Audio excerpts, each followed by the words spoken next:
The story of the Hobbits, the unlikely heroes of Middle-earth, long before the rise of kings or the forging of rings. In the quiet corners of Middle-earth, there lived a people small in stature but great in heart. The Hobbits. Origins: the wandering years. The Hobbits were an ancient branch of the race of men, though they forgot their kinship over the ages. In the earliest days, they dwelt in the upper vales of the Anduin River, near the Gladden Fields, living a simple life of fishing and farming. But as shadow crept into the world, they began a slow migration westward, passing through Dunland and Eriador, until at last they found a land of peace. The Shire.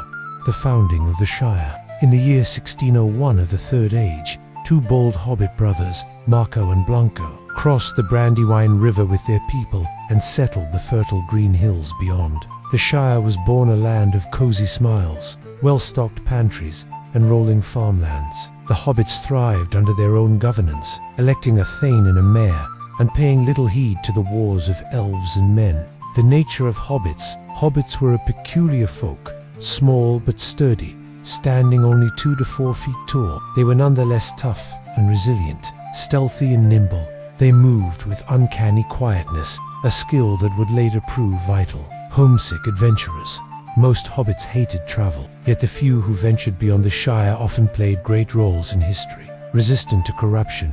Their simple, contented nature made them less vulnerable to the lure of power, a trait that made them ideal. The great hobbits of legend, though they preferred peace, hobbits were thrust into the fate of Middle-earth. Bilbo, the unlikely burglar who stole the dragon's treasure and found the One Ring. Frodo Baggins, the ring-bearer who carried Sauron's doom to Mount Doom.